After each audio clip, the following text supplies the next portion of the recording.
taageerayaasha xusbiga mucaaradka ee waddan ayaa maalintii labaad ee kaambeynka ololaha doorashada ku soo bandhigay magaalada hadaaftmo ee bariga gobolka Sanaag halkaasoo taageerayaashu ku muujiyeen miisaanka iyo cudurda taageera ee xusbiga waddan ku leeyahay magaalada hadaaftmo waxaana halkaasi ka hadlay musharaxa jagada xildhibaanimo Axmed Ismaaciil Cabd oo taageerayaasha halkaasi ugu soo bandhigay siyaasadda xusbiga waddan waa salaamatin dadweynaha halkan isugu soo baxay oo ku muujinaya cudurdooda iyo codkooda ku muujinaya taageerada xusbiga waddan waxaanu idinka sidaa hambalyo iyo salaan musharaxa xusbiga waddani madaxweynaha mustaqbalka cabdiraxmaan cirro diblomaasiga wuxuu idinka soo hambalyeeyaa sidii mugga iyo miisaanka lahayd ee aad maalintii dhoweeto reer hadaaftmo aad ugu soo baxdeen maanta Somaliland sidii hore maaha Somaliland isbeddeshay baynu doonaynaa isbeddel baynu rabnaa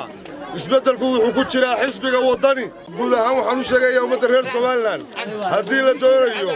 Somaliland siman soo aan kala sarrayn oo aan cidiis dheerayn ha loo codayo xisbiga waddani musabiixi iyo waftida dawladda xukuumadda hadda jirta ee kulmiye waxay yimaadeen xarunta saldanadda ee hadaaftmo hadda ka hor maalintii ay naga noqdeen waxay noogu abaalgudeen imaatinkii inay beddelaan labadii xubnood ee aynu gobolka Sanaag ku lahayn waxay iyaguna halkaasi ka hadlay qaar ka mid ah madax dhaqameedka iyo mas'uuliyiinta xusbiga waddani ee magaalada hadaaftmo saddexdii sano u dambeeyay saaxadda siyaasadda adduunka waxaa ku soo biiray burcadbadeedda siyaasadda ee xisbiga kulmiye yaa doonaysaa burcadbadeed siyaasadeed isbeddelka ma doonaysaa waxaan idiin sheegayaa manaxaan inay yihiin waxaan ugu soo banaan baxay waddani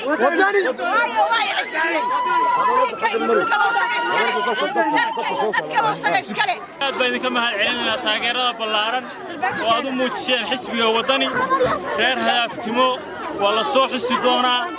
waxaanu fariintiinnu ay gaari doontaa madaxda ugu sarraysa xisbiga waddani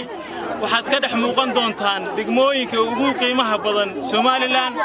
degmooyinka waxaanu maanta ka dagaalamaynaa waa dib u dhac ku yimid dalkeenna iyo dadkeenna Barkhadle Maxamuud Geedi Bulsha TV wararka gobolka Sanaag